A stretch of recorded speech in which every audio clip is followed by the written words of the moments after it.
Señoras y señores, Su Majestad el Rey. Ladies and gentlemen, His Majesty, the King of Spain.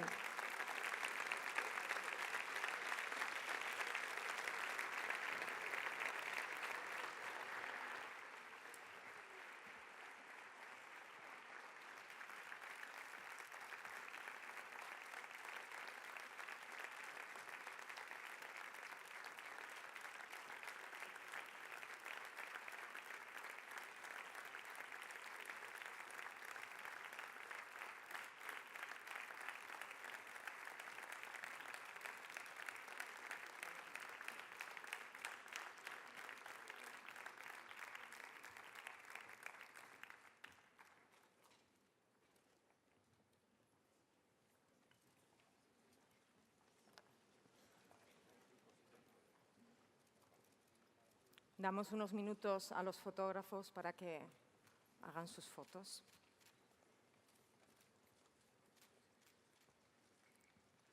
Colleagues doing their job.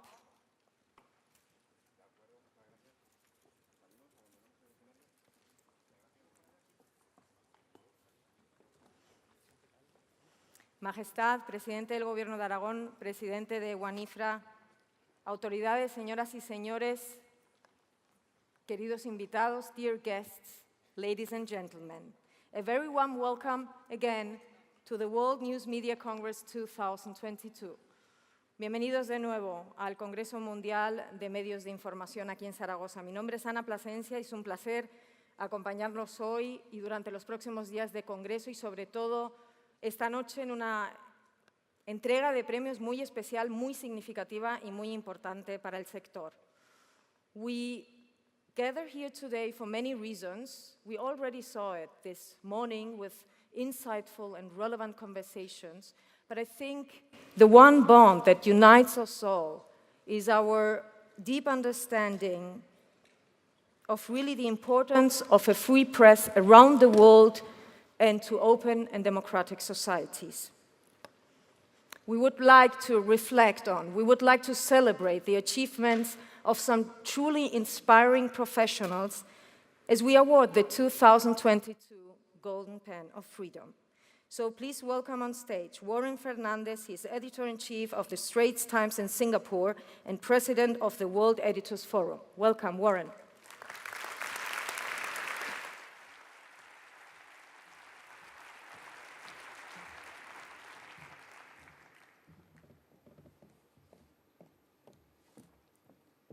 Your Majesty, King Felipe, thank you for joining us for this event. Excellencies, fellow editors and journalists, ladies and gentlemen, good afternoon. We live in dangerous times, times of war and pestilence, of conflict and change. In times like these, it is all the more crucial that we meet to promote open exchanges, forge bonds and foster understanding, but most of all, to celebrate credible journalism. Each of these is vital to our future, our societies, and our democracies. So after 2 years of announcing the Golden Pen of Freedom Award virtually via Zoom, it is really a great pleasure to be able to deliver this speech in person and to present today's award with so many of you here with us today. Thank you for joining us in Zaragoza.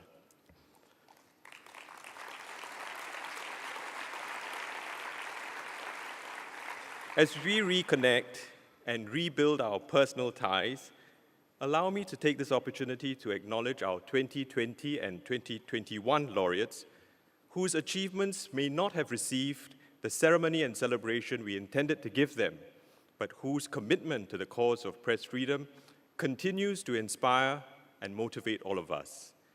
They are, of course, Jeanette Bedoya Lima of Colombia and Jimmy Lai and the Apple Daily Newsroom in Hong Kong.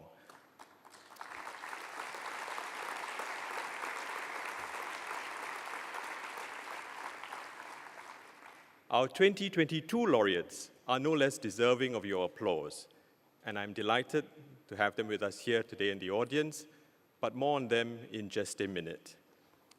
First, because it has been so long since we were last gathered in celebration of our Golden Pen, I'd like to say a few words regarding the role of the award and the resonance that it holds.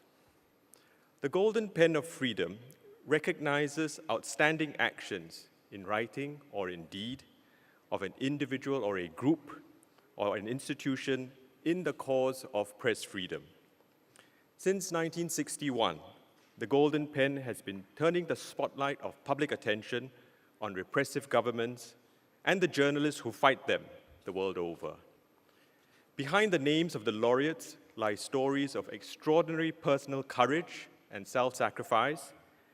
In the past decade alone, One IFRA has honored, through the awarding of the pen, some of the key personalities to have defined our profession and who, in no small way, have shaped the world in which we live.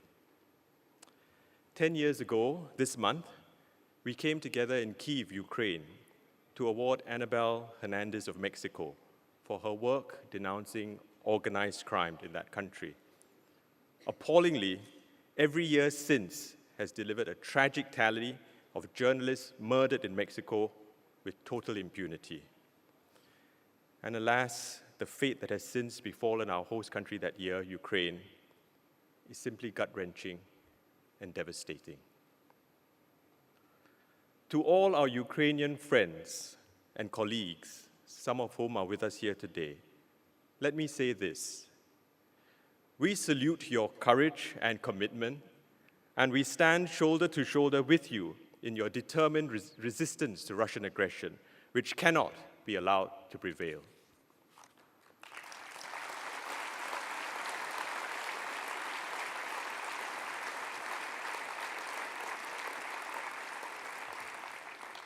A year later, in 2013, we acknowledged the changing face of Myanmar with the award to Dr. Tan Hut Ung, whose son Mintor is also here with us today. I saw him in the audience earlier. Mintor, are you there? There he is. Please give him a round of applause.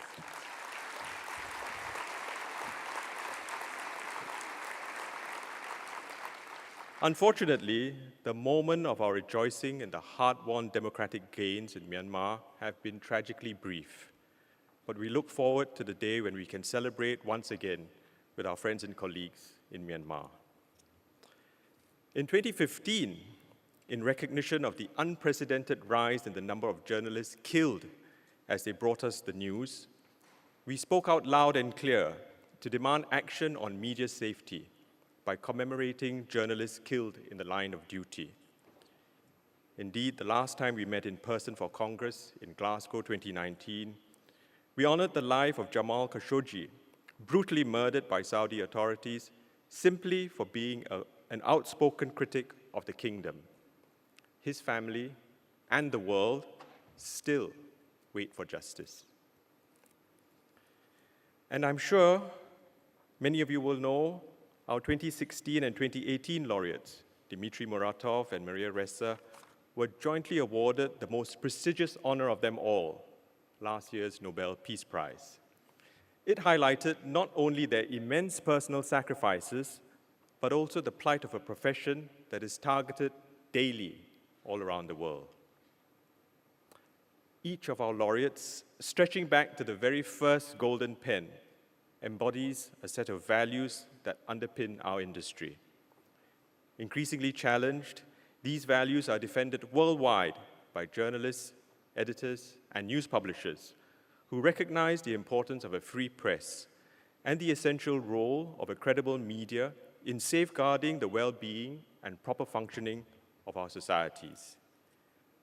These are the values that underpin One IFRA and signify the continued importance of showing our solidarity with those on the front lines, wherever they may be. And today's laureates exemplify these values manyfold. This year, we recognize a news organization that stands as a beacon of independence and a bulwark against authoritarianism, a paper of record that demonstrates its values daily across its pages through its support to young journalists and in its promotion of local news. A media house that faces down dozens upon dozens of lawsuits from government and its allies, and counters regular efforts to undermine its integrity, and one that has established a foundation to ensure a future where its work goes far beyond its circulation.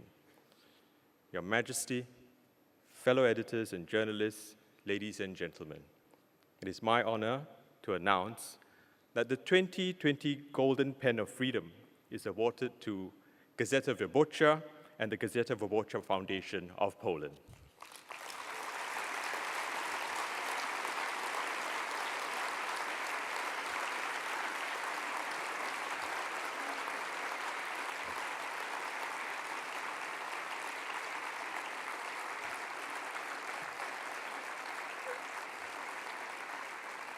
Gazeta Wyborcza is fiercely and rightly proud of its 33-year record of upholding the interests of its society.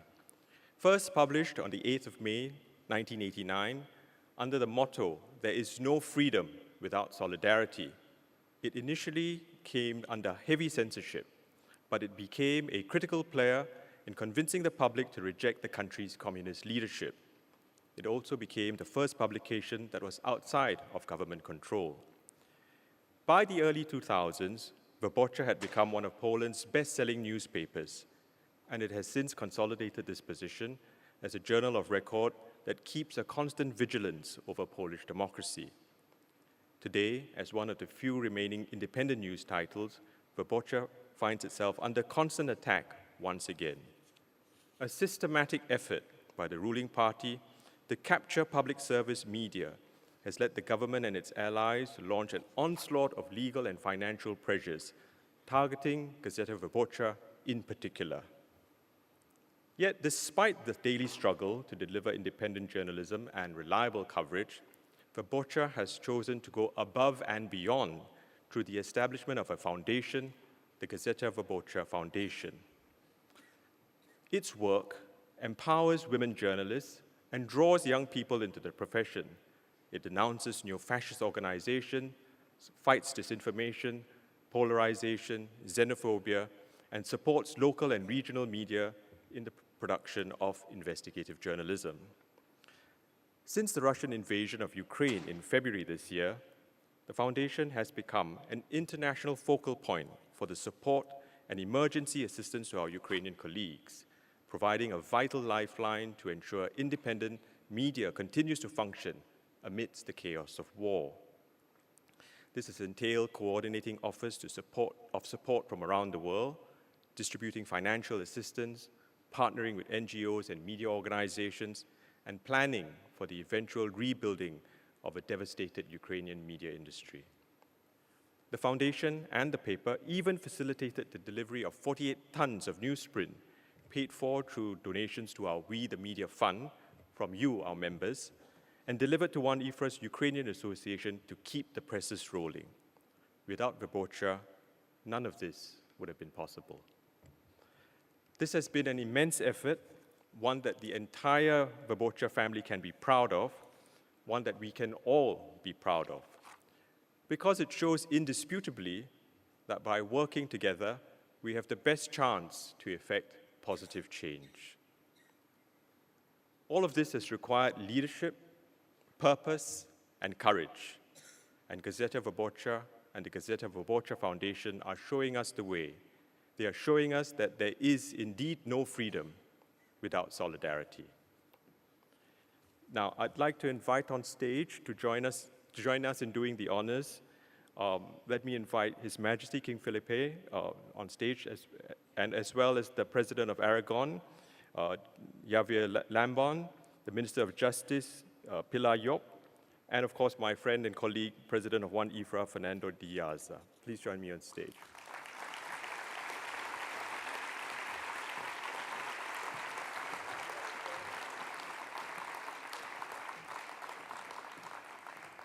Ladies and gentlemen, I'm proud to present to you our 2022 Golden Pen winners. Please join me in welcoming Piotr Stasinski, representing the editorial teams at Gazeta Wyborcza, and Joanna Krawczyk, President of the Board of the Gazeta Wyborcza Foundation.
Your Majesties, dear friends and colleagues, since the first issue of Gazeta Wyborcza, we have been guided by the motto, "There is no freedom without solidarity." Free media, which I defined as public good, exist to reliably inform their readers about social, cultural, political, and economic layers of our reality.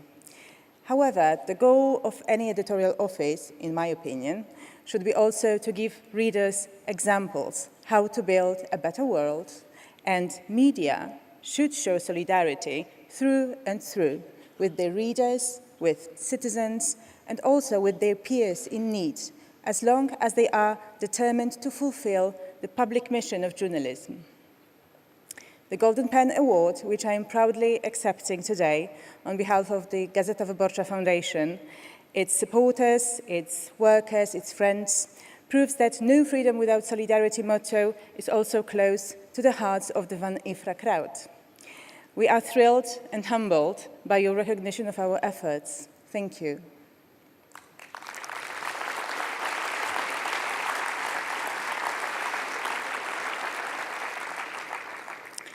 The deteriorating condition of Polish democracy means that free media and civic engagement is needed now more than ever.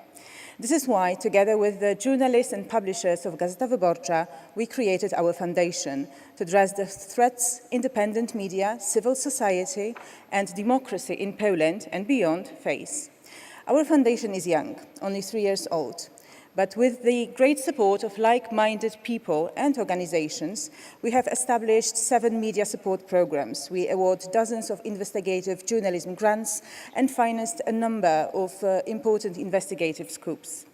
We support independent local media because we believe that in the face of crisis of democracy and trust in the media, strengthening local news and exchanges is crucial. Since civil liberties and independent media are under fire almost everywhere, including in countries perceived as symbols of democracy, it is important to share experiences and inform as broadly as possible about the mechanism used by illiberal governments to undermine civil society. This is what we do on our English language website, News from Poland, and in our newsletter addressed to foreign public opinion. Our 3 years of operation also mean close cooperation with countless partners, media and civil society organizations from all over Europe. Thanks to that, we were able to organize ourselves quickly to provide emergency aid to Ukrainian media when Russian full-scale invasion started. Just a day later, our foundation, Bonnier News, the Swedish Media Publishers Association, Danske Medier, Finnish Media Federation, News Media Finland, and the Norwegian Media Business Association funded our Ukrainian Media Fund. We called media industry in Europe to unite and support it, and their response was outstanding. Thanks to it, we have been providing constant financial support to over 50 local Ukrainian editorial offices and sending trucks filled with technological and protective equipment necessary for those journalists who stayed in Ukraine to broadcast from the front. But we have not been alone in these actions. And from this stage, I would like to recognize the efforts of other media organizations which have been joining forces to give Ukraine their support. The FIX, Reporters Without Borders, IPI, Van Ifra, International Media Support, MDIF, JX Fund, Thomas Foundation, CIDA, INMA, Global Forum for Media Development, to name only a few. I thank you for your solidarity and help. But even more, I applaud our Ukrainian colleagues, brave journalists, editors and publishers, and Ukrainian organizations assisting them. The Association of Independent Regional Publishers of Ukraine, National Union of Journalists in Ukraine, Ukrainian Media Business Association, Lviv Media Forum, Institute of Mass Information. I salute your resilience and I dedicate this award to you. Thanks to all these efforts, Ukrainian journalists can continue producing valuable content. In the case of our fund, it translates to 12 million Ukrainian readers being delivered daily news. But this is just the first step. It is time for a recovery plan for Ukrainian media. Our fund plans to start with financing the reconstruction of local media outlets, these backbones of regional communities, in collaboration with peers from local media from Poland and the Nordics, and of course other countries are welcome to join. Neither of these initiatives would be possible without donors whose contributions are a huge expression of trust in us and are a particularly edifying expression of solidarity in the face of the galloping economic crisis. I find the work we have done together and what we plan together unprecedented. This is, I believe, the first time in the history of the media industry when so many media agents, competitors in a sense, come together to actually save others. I am proud of you. I am proud of us. This is how there is no freedom without solidarity looks in practice. The suppression of independent Russian, Belarusian, Turkish, Philippine media, capture of media in Hungary, violence against journalists in Mexico, Nigeria, Guatemala. The time to delude ourselves that these problems will disappear by themselves has passed forever. And I dare to say, against all odds, future still can be hopeful, and the source of my hope is you all gathered here in Zaragoza, whose everyday decisions prove that stand with Ukraine, stand with independent media in Hungary, Turkey, Poland, Myanmar, Hong Kong, the Philippines, is much more than just a hashtag on Twitter. Recently, we tend to say, be brave like Ukrainian journalists. So let's be brave in our decisions not to leave Ukrainian media alone. Let's not leave any independent media facing oppression alone. Thank you.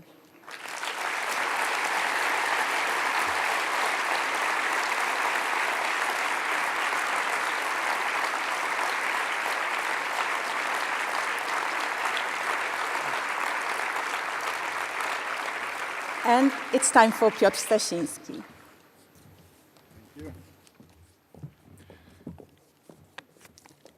Good afternoon. Certainly, I completely agree and join with what Joanna's just said. And solidarity with Ukrainian journalists, it's our focus and should be the one, especially in Poland, because we neighbor the country which is invaded and is destroyed. There is a Soviet joke about a man who was scattering leaflets in Red Square in Moscow.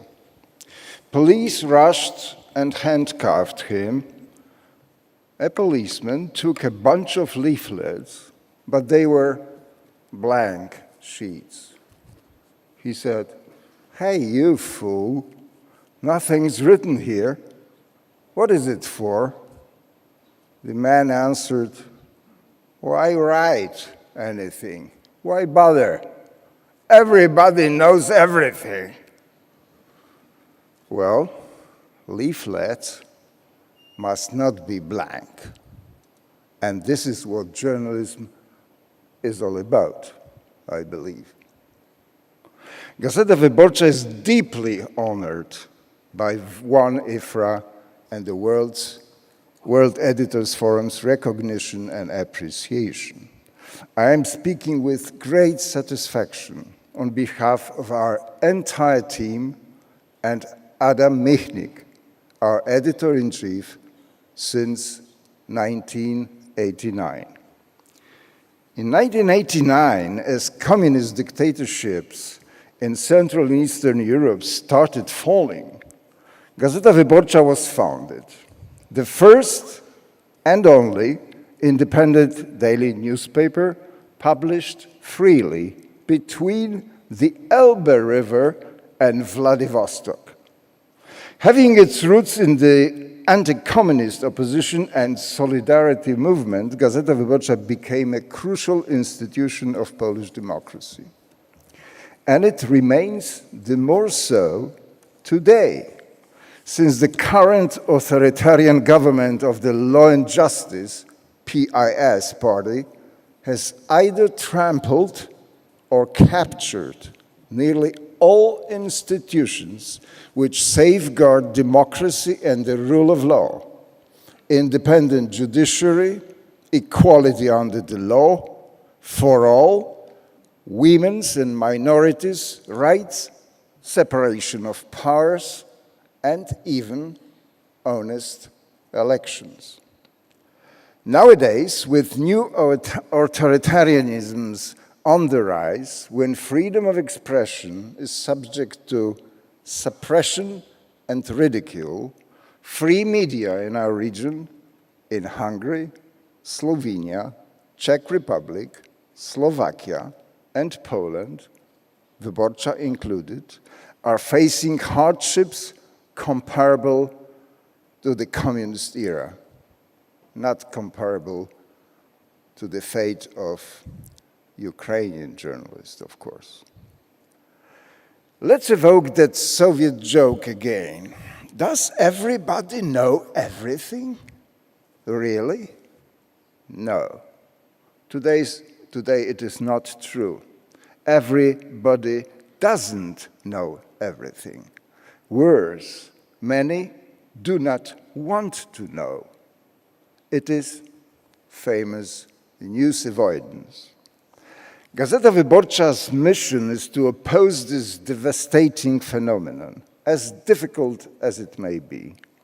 We work to inform citizens, and we work for informed citizens who want to make sensible judgments and to elect officials wisely.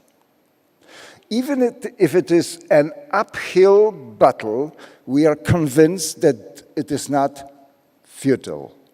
What Gazeta Wyborcza and other free media in Poland have been fighting against are two things: the censorship by other means and the cancelling of public opinion. Since 2015, when the Law and Justice Party took power, Polish independent media have carried on the uneven struggle against oppression by the authorities. In the late 2015, the ruling party wasted no time in capturing all public service broadcasting media. State-controlled TVP and Polish radio then fired or forced all independent reporters and editors to resign, replacing them with loyalists not to be called journalists. Since then, TVP and Polish radio have been serving as tools of primitive regime propaganda, blatant lies and hatred against political opponents and independent media, questioning women's rights, condemning LGBTQ people, attacking humane and lawful attitudes towards immigrants, like those recently pushed back on the Polish-Belarus border. The peace propaganda machine is also setting their constituents against the European Union and disgracing Germany in particular. Thus, the ruling party seems to be preparing eventual poll exit. All this amounts to a 24/7 propaganda army, nationalistic, right-wing populist, and staunchly Catholic, attacking any democratic institution that has yet been left independent, like the office of ombudsman or disloyal local governments. All those media shamelessly and constantly glorify PIS rule, Law and Justice rule. PIS and its allies have tried to silence, make behave, or subordinate free private media as well. Official agency and state-controlled companies have withdrawn most ads and announcements from free media, even public tender notices regarding EU funding and pandemic communication. Today, Gazeta Wyborcza is facing already around 100 lawsuits since 2015, many of them slabs, and we have to fight them fending off those attacks, consuming enormous cost and time of our lawyers and journalists. Notorious was an attempt to refuse a broadcasting license for information channel TVN24, part of the TVN station owned by Discovery Corporation. They were using a bill forced through the parliament, and the story is not finished yet. The ruling party has also found another way, taking ownership. In the beginning of 2021, the biggest network of regional and local media, called Polska Press, was bought by Orlen, a state-controlled oil company. The seller was the German Verlagsgruppe Passau. Orlen Press took over 20 regional dailies, 120 weeklies, and 500 internet portals with more than 17 million profiled users. The whole management of Polska Press, editors, journalists, and other disobedient employees were replaced by regime loyalists. Thus, the regime obtained a powerful instrument to win future elections, particularly regional and local. All this leads to the censorship by other means, since the official censorship is prohibited by the Polish constitution. And how about the cancelling of public opinion?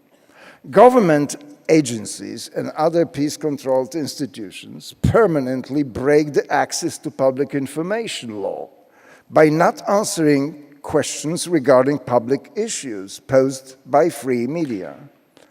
Any exposure of a scandal, an affair, or corruption is stubbornly ignored by peace public officials.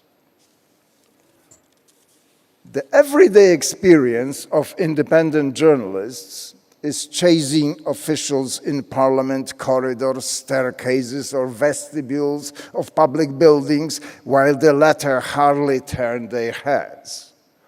And if they say anything, it is ask a spokesperson, go to an official briefing. But official briefings are propaganda events, drowned in fake news, with questions interrupted, answers avoided, and insults thrown at reporters. So because public opinion is systematically ignored, the public opinion ceases to exist altogether.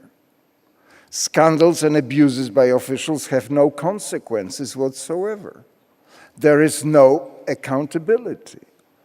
Such a resignation as that of Boris Johnson for breaking COVID rules and lying about it, it is completely impossible under a peace regime in Poland. In recent years, Gazeta Wyborcza has carried out a highly successful digital transformation. Today, Wyborcza ranks 5th in the European countries among the newspapers in terms of digital subscriptions, with more than 290,000 of them purchased. I am omitting the British newspapers because of Brexit. They are not in the EU anymore. Currently, with the sharply rising price of newsprint, twofold, we, as all other newspapers, face even more dire straits than before. Losses of revenue in particular. Therefore, we need more assistance and investment by the publishing company instead of constant pressure on cost-cutting and austerity dictated by faulty and narrow-minded corporate logic. Our mission and our respected brand need to be preserved and expanded, not disregarded or reduced.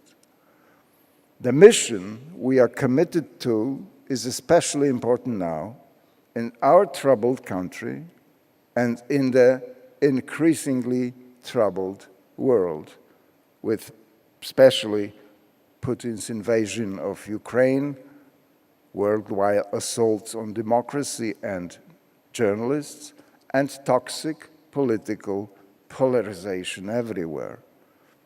The Golden Pen of Freedom Award, which we were granted and humbly accept today, helps us carry on, helps us persevere. Thank you.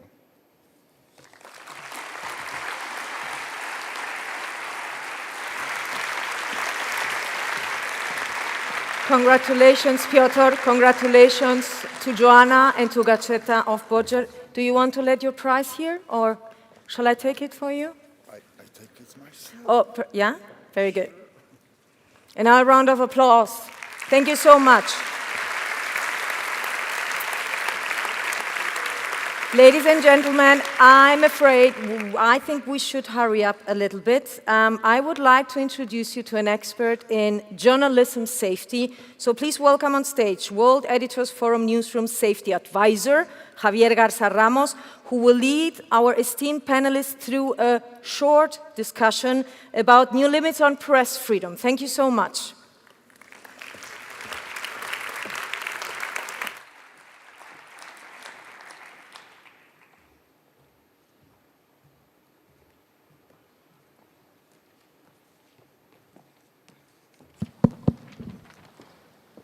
Thank you very much.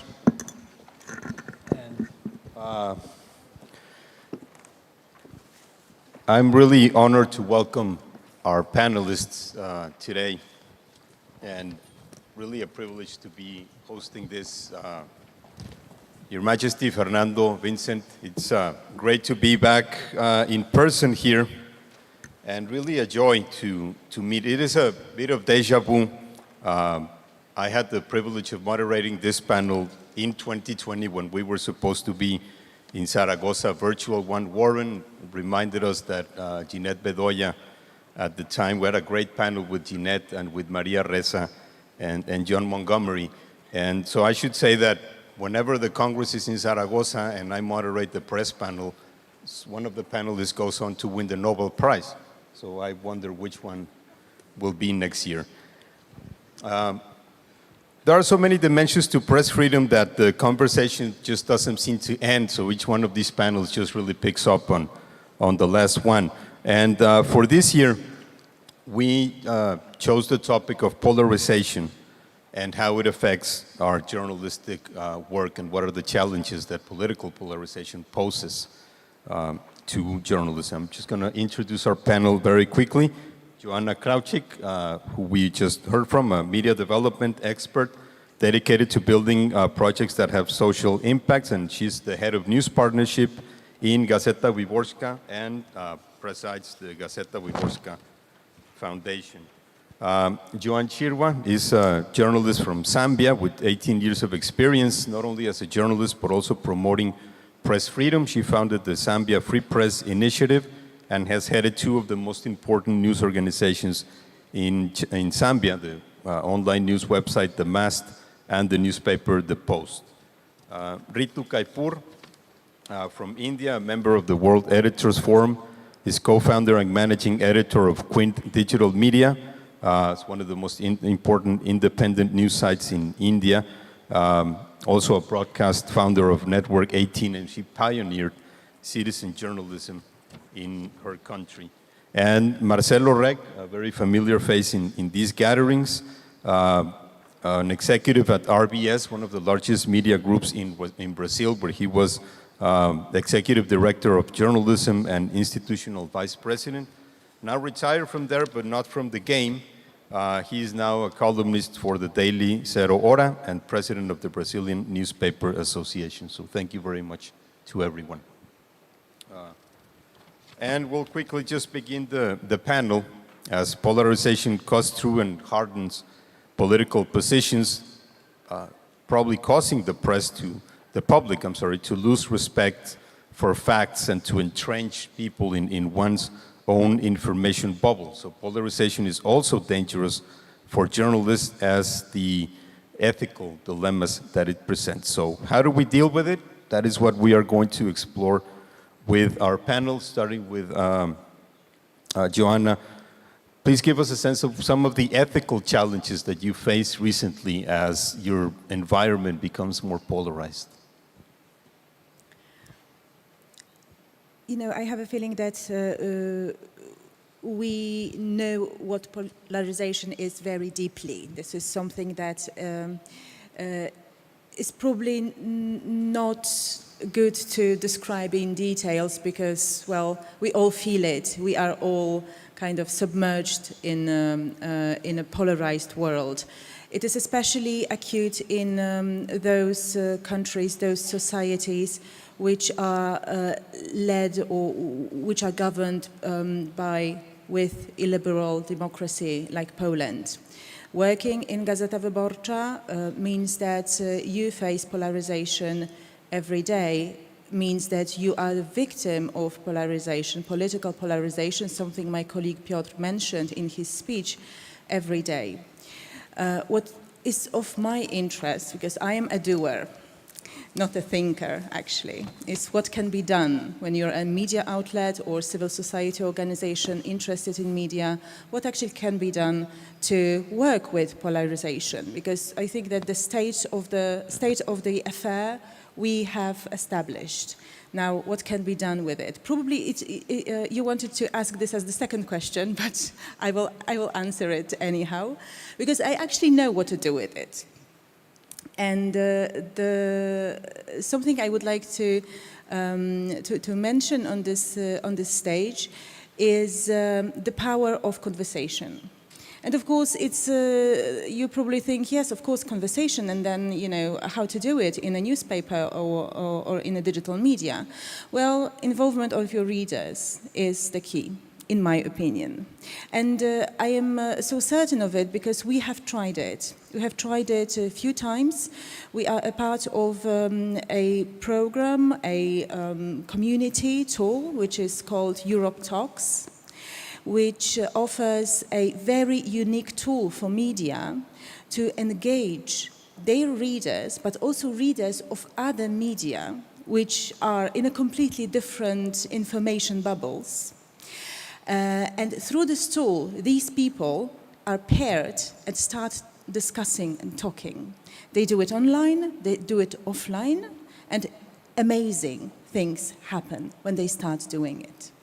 So I've seen at least a few times people from polarized communities finding things they do have in common. And it was one of the most touching things I've seen in the past years. So, like I said, a short introduction to something that is actually working. Ritu, what can you tell us about some of the ethical challenges that you have faced recently?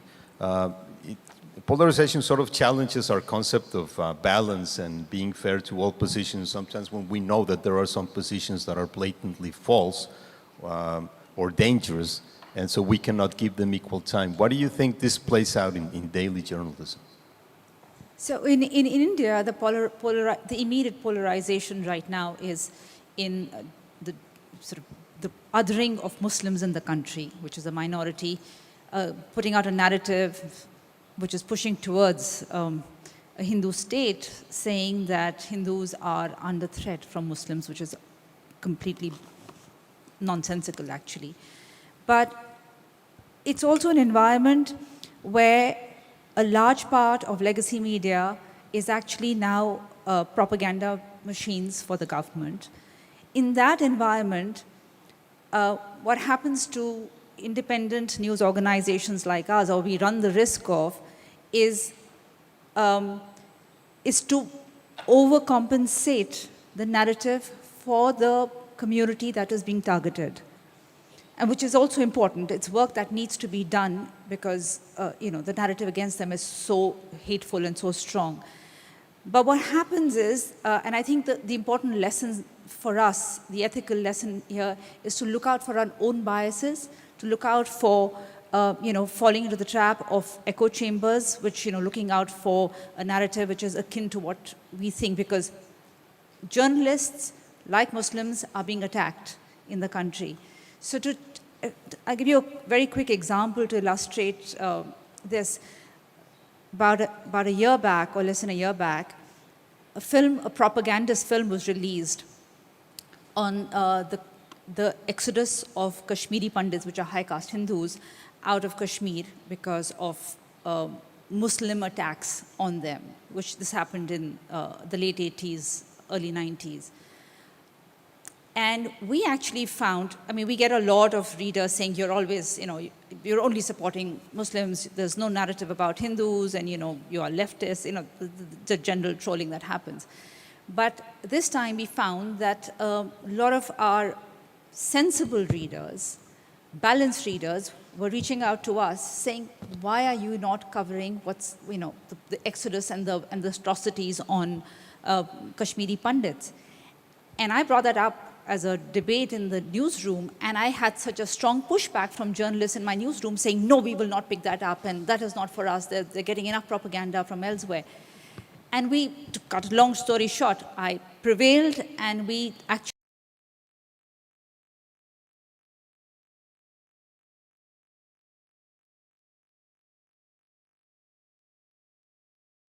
20 years later. And what we actually got was a very strong documentary on how unhappy the Kashmiri Pandits were with this government. So I think there's a constant need in newsrooms to look out for our own biases, to not fall into echo chambers, and not to actually unthinkingly contribute to the polarization. Well, when you talk about how to engage the audiences, and sometimes that is very important, the way that how we educate the audience to sort of know that there is a common set of facts and that news is not necessarily one side or the other. Joan, how do you think this affects the value of independent press? Because one of the effects of polarization is that we see whoever we cover, political leaders, economic actors, whatever, they can denounce independent, critical, solid journalism as simply fake news and convince people that they are fake news when it is actually very solid reporting. How do you think this affects the value of the independent press? Yeah, it's something that has slowly been eating into credibility of a number of media organizations. And I think how a number of them have found ground to continue to push and do what they have been doing is doing as much as possible not to deviate from the core values of journalism and also sticking to ethical conduct, which has been quite a major issue, and it's been at the center of discussion even in Zambia and a few other countries, I think, in South of Africa. I'll give you an example of one of the media organizations that we have, which has identified itself as an investigative newspaper, purely that, and they've been doing quite a lot of work. And like you mentioned, there are quite a number of times where they have gotten feedback from some of the people that have been written about, where they're trying to dispel that and say this is fake news. But what has helped them is to ensure that the work that they do is watertight and get as much information as possible, so they do not rush to publish a story. They make sure that everything else that they have has been well verified and it's factual. So I think the issue of maintaining, having to get the factual information and packaging it in a way that doesn't leave any loophole for somebody to dispute does some magic in this practice of journalism, because you get quite a lot of people that will come out in trying to protect their own, themselves from whatever it is that could have been exposed by most of the critical media. And some of them are quite influential, such that they may even go further to begin to see how they can hit back at that particular media organizations, where in the end you get police call-outs and some police summons and some lawsuits, for example, because they want to meet you in court and begin to try and find ways in which they can continuously discredit the news that you have been carrying out.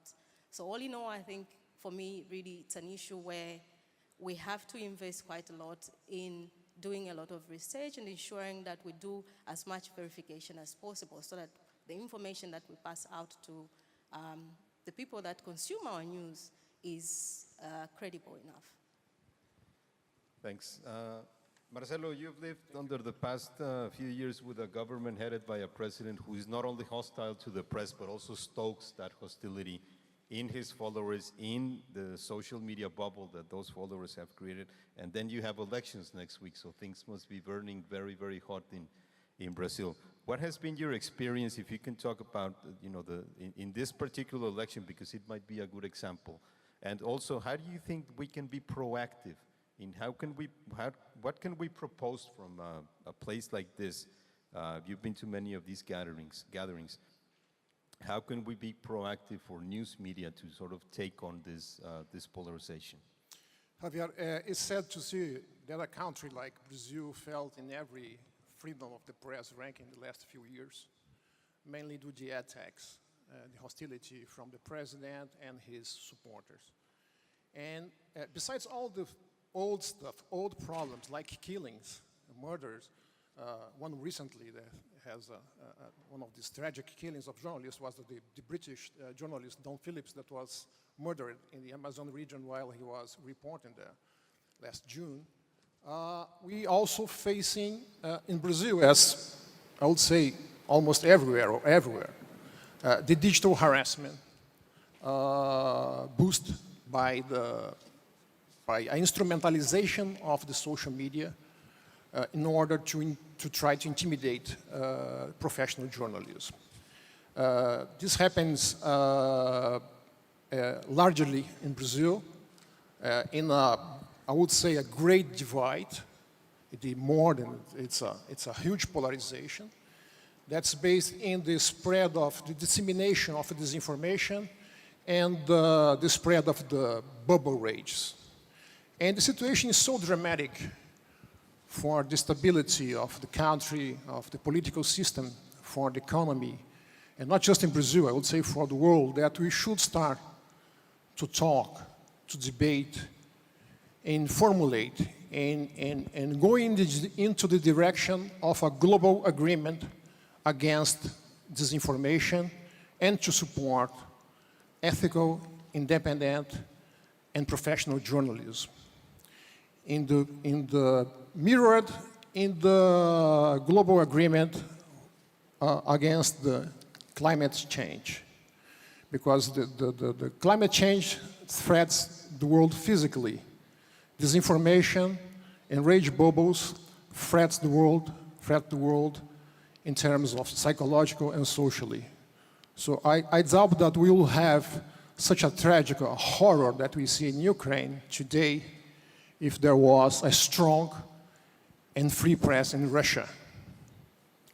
At least it would be almost impossible to sustain a war like this and go into this absurdity that we are discussing the possibility of a nuclear war today if there was a strong and free press in Russia. And so this is the great challenge that we face ahead of us. We have to push United Nations to carry on this task of a global agreement against disinformation to support journalism. Interesting that you mentioned climate change, because I think few issues have been more affected by disinformation than climate change. But that proposal, I think, is something that we can move forward. This is sort of like a very brief taste. Unfortunately, we have to keep this very, very short. But please take this roundtable, this panel, as a conversation starter to how can we keep developing on these ideas, on how do we fight disinformation, and how do we contribute to at least finding a common ground among our audiences so that polarization will not be exacerbated. I want to thank the panel, Joanna, and congratulations to Joanna and Piotr Ritu, John and Marcelo for this brief overview. And thank you to Wanifra.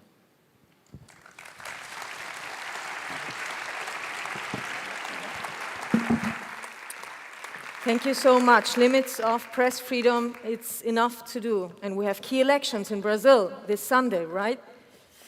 We'll see. Damos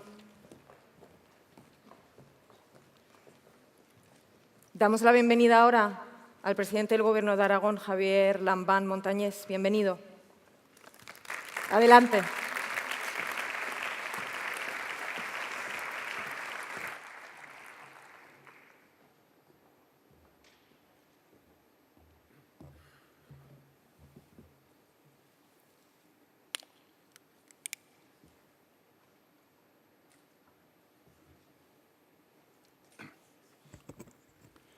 Majestad, Ministra, Presidente de la Asociación Mundial de Editores, Presidente de las Cortes de Aragón, Delegada del Gobierno, Alcalde de Zaragoza, autoridades, congresistas, queridas amigas, queridos amigos. Aragón celebra hoy por todo lo alto que en un momento crítico de la historia de Europa, la Asociación Mundial de Editores haya elegido Aragón para celebrar su 73º Congreso, algo que todos tenemos absolutamente claro que le debemos a ese gran aragonés que es Fernando de Yarza. Yo soy de los que estoy plenamente convencido de que el gran debate de nuestro tiempo, el debate político cuyo resultado final determinará el signo de nuestro futuro, no se libra ya en los tradicionales términos ideológicos entre la izquierda y la derecha. El combate ideológico, el combate institucional, el combate moral y de civilización que va a determinar el futuro es el que se libra entre quienes defendemos contra viento y marea la democracia liberal y los militantes de los nacionalismos y de los populismos que siempre, inevitablemente, propenden al autoritarismo. Una democracia, para respirar con plenitud, para estar sana, para ser vigorosa, requiere de políticos, requiere de buenas instituciones, pero requiere también, de manera absolutamente imprescindible, de unos medios de comunicación libres, independientes, de unos medios de comunicación a cuyo servicio trabajen profesionales de contrastada profesionalidad, de contrastada independencia, y eso es justamente lo que representan ustedes. Ese es el espíritu que anima a esta asociación y es el espíritu que anima a este Congreso y es el espíritu que emana de las palabras que hemos oído aquí esta tarde. Es, por cierto, la batalla que se está librando en este momento en los campos de Ucrania y por lo que estamos tan pendientes de ellos y por lo que no les debemos regatear en ningún momento ni un ápice de ayuda. Señoras y señores, me imagino que muchos de ustedes visitan Aragón por primera vez. Pues bien, antes de saber que esta tierra y que esta ciudad es una tierra que ha tenido siempre vocación de universalidad. Los aragoneses somos gentes que desde hace siglos hemos tenido claro que nuestro hábitat natural es el mundo. De hecho, y dándoles una pincelada de nuestra historia, les diré que esta comunidad milenaria que es Aragón fue el germen de una de las formaciones políticas más fascinantes de la Edad Media europea, que en algún momento se llegó a enseñorear del Mediterráneo entero y verdadero. Y ese espíritu de hace 1000 años jamás lo hemos perdido. Ha pasado por avatares más o menos afortunados, pero hoy sigue plenamente vivo. Y, de hecho, están ustedes en un palacio de congresos que formó parte de la Exposición Universal que la ciudad de Zaragoza celebró en el año 2008, merced al impulso de un grandísimo político, el alcalde de la época, Juan Alberto Belloc. En la Expo, en aquel momento, Zaragoza declaró a los cuatro vientos, declaró al mundo entero que tenía capacidad, vocación, voluntad y resolución para ser una de las ciudades determinantes del futuro, no solo de Aragón y del Valle del Ebro, sino de España y, si me apuran, de Europa, lo cual es muy importante en un momento en el que cada vez hay más gente que sabe, que dice que el siglo XXI va a ser, por encima del todo, el siglo de las ciudades. Y en ese siglo XXI, que ha de ser el siglo de las ciudades, Zaragoza tiene capacidad, vocación y resolución para ser un elemento absolutamente fundamental. Les hablaba de un espíritu internacional, de un espíritu absolutamente resuelto a andar por el mundo sin ningún tipo de complejo, sin ningún tipo de reticencia. Siempre ha habido hombres y mujeres que han representado a la perfección ese espíritu y ahora también los hay. Y les pongo como ejemplo al promotor fundamental de que el Congreso se esté celebrando aquí.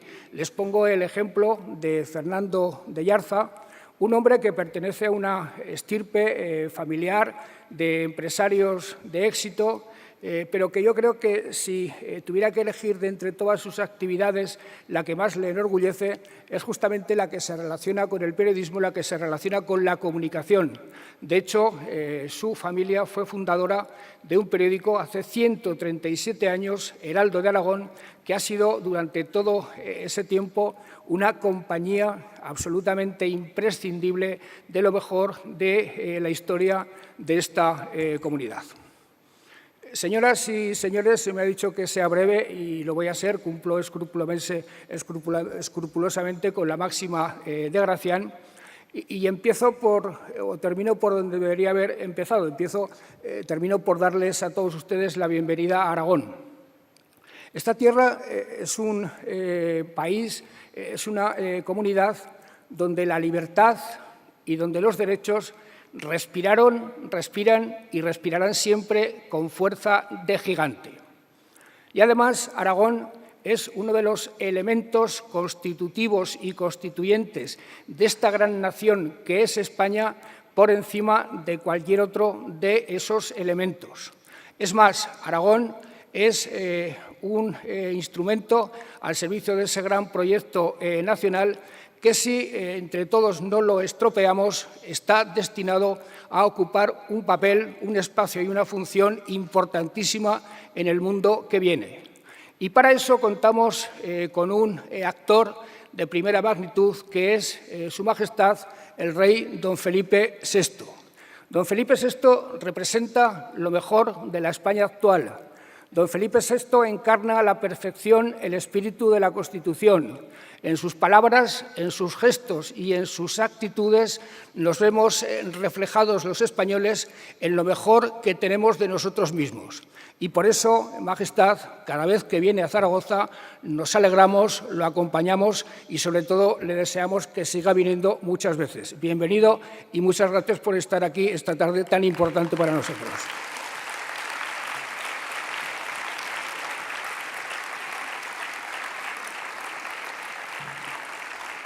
Bueno, y tengo el honor y el privilegio de darle la palabra a mi buen amigo Fernando de Yarza.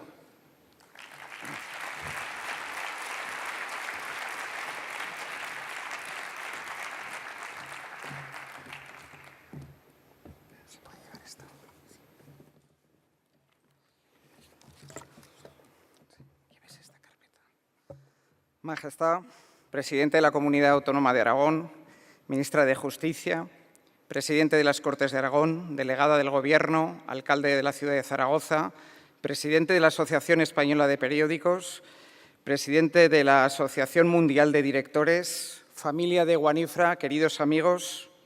Majestad, gracias de corazón por haber aceptado estar hoy con nosotros en el 73º Congreso Mundial de Periódicos y Editores Wanifra, cuyas sesiones de trabajo empezaron esta mañana con el objetivo de seguir fortaleciendo la libertad de prensa y la independencia editorial en unos momentos realmente muy complejos en todo el planeta. Por eso, la presencia de Su Majestad es un acicate y un estímulo para todos los congresistas que aquí estamos, a fin de no ceder en ese esfuerzo de defender las libertades con firmeza a través de los medios de comunicación. Muchas gracias, Majestad. Debemos felicitar a Joanna Kraski, presidenta de la Gazeta Wyborcza Foundation de Polonia, por haber sido premiada con el Golden Pen of Freedom, el reconocimiento más importante que se concede en el mundo periodístico. Nuestros galardonados simbolizan esos valores que defiende Wanifra en el empeño irrenunciable de la libertad de información y la independencia de los medios. De Gaceta no solo resiste las presiones del poder político y económico, sino que ha forzado ese ejemplo de compromiso con las libertades tras la vergonzosa agresión bélica que Rusia está llevando contra Ucrania. Foundation está siendo fundamental en los esfuerzos humanitarios en favor del pueblo ucraniano, en el apoyo a los medios y periodistas de ese país, tanto los que siguen dentro como los que se han exiliado. Desde WANIFRA nos solidarizamos con Ucrania y mandamos también un mensaje de apoyo y cariño a esos sectores críticos de la prensa rusa que se están jugando literalmente la vida y su libertad por oponerse a esta injustificada invasión. Hace ya 3 años celebramos en Glasgow el último congreso presencial de la asociación. Pocos meses después, la trágica pandemia que asoló el mundo y que tantas vidas ha costado nos obligó a suspender los siguientes, y en el 2022 los hemos logrado recuperar. Fue precisamente en Glasgow donde, después de muchos años peleando por ello y con el decidido apoyo de mi predecesor en el cargo, Michael Golden-Sulzberger del New York Times, al que tanto admiro y a quien considero mi maestro, conseguimos traer este congreso a España. Desde 1981, año en que la ONU se citó por última vez en Madrid, España ha protagonizado avances muy importantes y se ha convertido en una de las democracias modernas más importantes y vigorosas del mundo.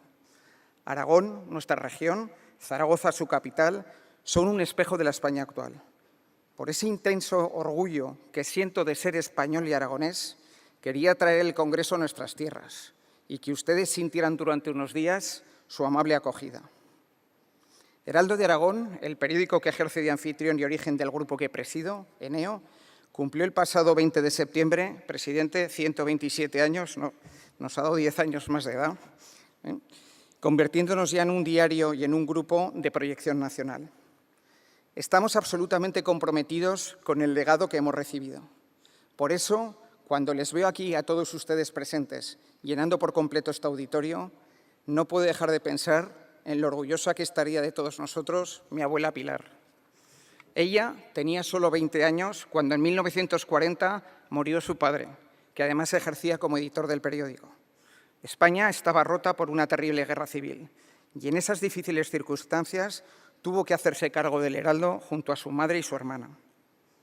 Gracias al esfuerzo y determinación de esas 3 valientes mujeres, hemos llegado hasta aquí con los mismos valores con los que nació nuestro diario en 1895, la defensa inequívoca de la libertad y la independencia editorial. Y así queremos seguir, con perseverancia y vocación de servicio. Me van a permitir que desde esta privilegiada tribuna y con el referente de aquellas aguerridas mujeres que me precedieron, rinda hoy un sentido homenaje a las miles de familias editoras que desde todos los rincones del planeta han comprometido su vida en defensa de la libertad de prensa y construir una sociedad mejor. España no ha sido ajena a este compromiso. Desde hace más de 40 años, nuestro país es una democracia avanzada y sólida, cuya forma política es la monarquía parlamentaria, hoy tan brillantemente representada por el rey Felipe VI y la reina Leticia.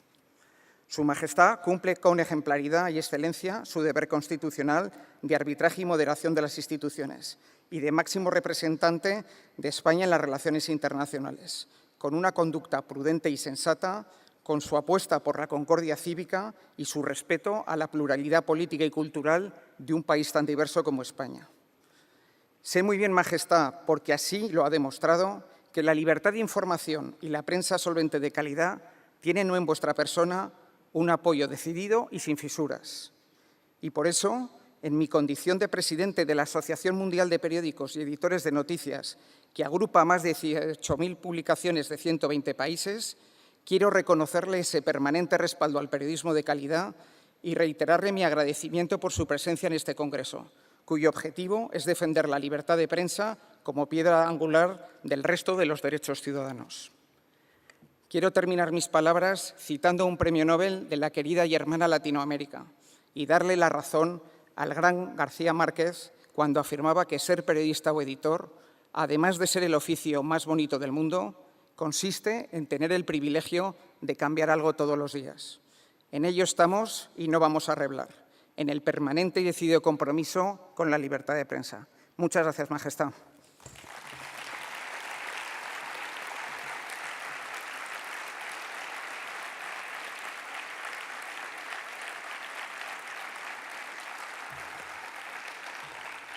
A continuación, para cerrar este acto, le pediría a Su Majestad que nos dirigiera unas palabras.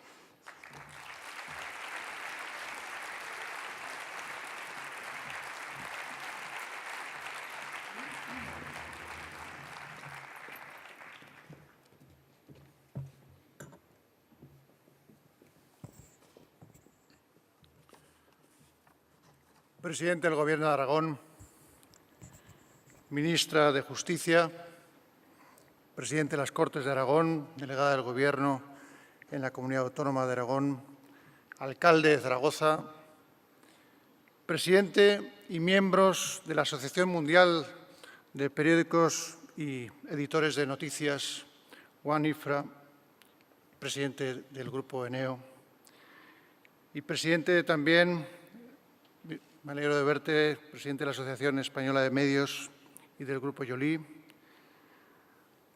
queridos premiados, autoridades, señoras y señores, miembros de la prensa y de los editores de muchos países que nos visitan. Bienvenidos. Les diré unas palabras en inglés y luego también en español. As we open this World Media Congress, I would like to join the words of welcome to all who have traveled from far and visit Spain for this very important event here in Zaragoza, the lovely capital of Aragon. I won't indulge in talking about the excellencies of our country and this region and city. You've already heard a lot, and I am sure you will also enjoy part of it throughout these days. It is both a pleasure and an honor for me to inaugurate officially the sessions today. Allow me to say just a few words, but very profoundly, to congratulate Gazeta Wyborcza and to the Gazeta Wyborcza Foundation on receiving the Golden Pen of Freedom, the most prestigious prize worldwide in journalism. This is a well-deserved recognition for their effort and struggle to defend freedom of press in the face of its worst threats and woes: pressure, persecution, propaganda. It's a longer list, as you know. It is also a praise to their constant contribution to uphold democracy throughout their 33-year endeavor and record of independent journalism. So in the names of Joanna and Piotr, my congratulations to all your colleagues, to all those who work with you and around you. And allow me as well to mention somebody that you know very well, and I have the privilege to know as well, Adam Michnik. But let me say,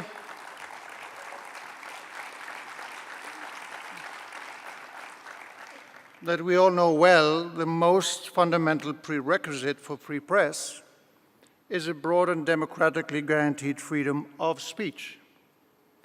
Therefore, your tenacious defense of these freedoms are a powerful benchmark and guide for all of us, just as tenacious as its founder, former director and today editor-in-chief, Adam Michnik, who, by the way, will receive next month the 2022 Princess of Asturias Award for Communication and Humanities. Not surprisingly, the jury argues its decisions precisely on his commitment to quality journalism and to the defense of human rights and democratic values. A truly enlightened example of how to respond ethically to authoritarian threats. Please pass on my congratulations to Mr. Michnik and let him know that I am very much looking forward to seeing him in Oviedo. Desde hace varias décadas, pero de una manera especial en los últimos tiempos, y como bien sabéis y se ha reflejado en esta sesión, los medios de comunicación han vivido una constante adaptación a los tiempos acelerados, a los ritmos de la tecnología, la transformación digital y sus formas de acceso a la información. A esta revolución se han sumado la envergadura y la gravedad de los acontecimientos que han tenido lugar más recientemente en Europa y en todo el mundo, que necesariamente exigen ser tratados con todo rigor y el máximo respeto a la verdad. Después de haber vivido la crisis financiera, el Brexit, una pandemia global, y de constatar con temor el regreso de la guerra a Europa con la agresión a Ucrania, estamos atravesando en general una etapa de aceleración, de vértigo, de polarización e incertidumbre que impacta claramente sobre la transformación política, económica y social en muchos de nuestros países. Y vaya desde aquí mi reconocimiento a todos los periodistas, reporteros, editores, hombres y mujeres que bajo condiciones muy difíciles, dramáticas de seguridad y de acceso a la información, nos relatan, nos retratan lo que ocurre en Ucrania. Y lo hacen de la mejor manera posible. También muchos lo intentan hacer desde Rusia y de ellos nos acordamos. Y por ello, más que nunca, se necesitan unos medios de comunicación independientes y responsables, centrados en el análisis y que exijan la mayor capacidad crítica por parte de sus profesionales, para servir, en definitiva, a los ciudadanos, para serles útiles y relevantes en la conducción de sus vidas, también para su mejor convivencia en el espacio público y el buen funcionamiento de las instituciones. Este contexto invita, no cabe duda, a una reflexión profunda sobre el ineludible papel que los editores y periodistas desempeñáis en las sociedades en las que trabajáis y la alta responsabilidad que os corresponde ejercer. Por ello, este 73 Congreso de la UNIFRA vuelve a ser un foro necesario, casi acuciante, en el que debatir cuestiones tan relevantes como la situación actual de la libertad de prensa, la sostenibilidad de los medios de comunicación o el necesario esfuerzo por seguir innovando en esa difusión de la información, siempre desde la máxima responsabilidad. Es un honor que Zaragoza, que Aragón, España, acojan este Congreso Mundial de Medios de Comunicación por primera vez y que podamos hacerlo posible, felizmente, de forma presencial, tras esa larga pandemia que todavía no ha dejado de estar presente entre nosotros. En él se dan cita cada año grandes referentes en el ámbito de la gestión de medios de enorme impacto global. Y en esta edición, más de 700 medios, más de 80 países e investigadores de reconocido prestigio. Agradecemos a sus organizadores, a la UNIFRA, la Asociación Mundial, al Grupo Eneo y a Fernando Eyarza, particularmente, presidente de ambos, la elección de Zaragoza para la celebración de este encuentro.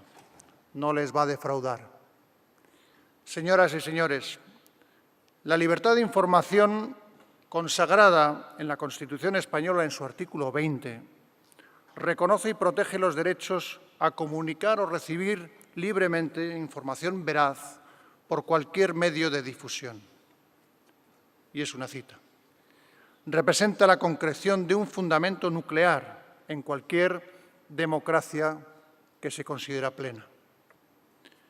España es hoy un buen exponente de esa libertad, pero como en todas las sociedades, exige esfuerzos constantes y permanentes.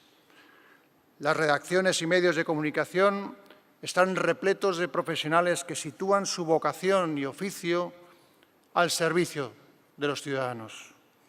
Profesionales que creen profundamente en que con su trabajo diario fortalecen las instituciones y la democracia, siempre que lo hagan en libertad.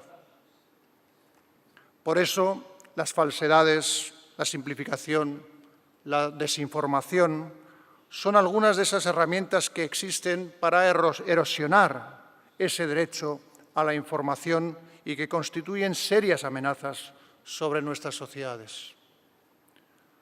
Los grandes temas que hoy definen la actualidad exigen especialmente una información contrastada y veraz, así como el compromiso deontológico de todos los periodistas y editores implicados en este proceso comunicativo, sea cual sea su soporte. Los periodistas sois el enlace entre los ciudadanos y los hechos, de los más cercanos y también de aquellos que resultan más ajenos. Esa vocación implica, en numerosos casos, asumir riesgos terribles en muchos lugares del mundo. Todavía hoy hay quien realmente, como se ha recordado tanto hoy, se juega la vida por informar, por fotografiar, por escribir o por respaldar las opiniones que se vierten en vuestros medios. A los periodistas os agradecemos el coraje y el tesón, a vuestros medios y editores que faciliten el espacio para difundir lo que es realmente de interés público y relevante. Durante 2 días pasarán por este foro responsables de los grupos y medios de comunicación más importantes del mundo, diarios, agencias, canales de televisión, plataformas de periodismo digital. Entre todos seguiréis construyendo el relato del momento, un puzzle que compondrá la actualidad fugaz de nuestro presente. También depende de vuestra labor el pozo que quede y que nos pueda ayudar a todos a avanzar con más solidez y con más seguridad. Formáis parte de un sector que debe mantenerse siempre a la vanguardia de la tecnología, pero sin olvidar los valores fundamentales que vertebraron siempre esta profesión: la verdad, el rigor, la independencia y el compromiso con la sociedad. Muchas gracias a todos, que disfruten de este congreso aquí en Zaragoza, en Aragón, y que vuelvan siempre que sea posible. Seguro que esta tierra les va a dejar una memoria imperecedera. Muchas gracias.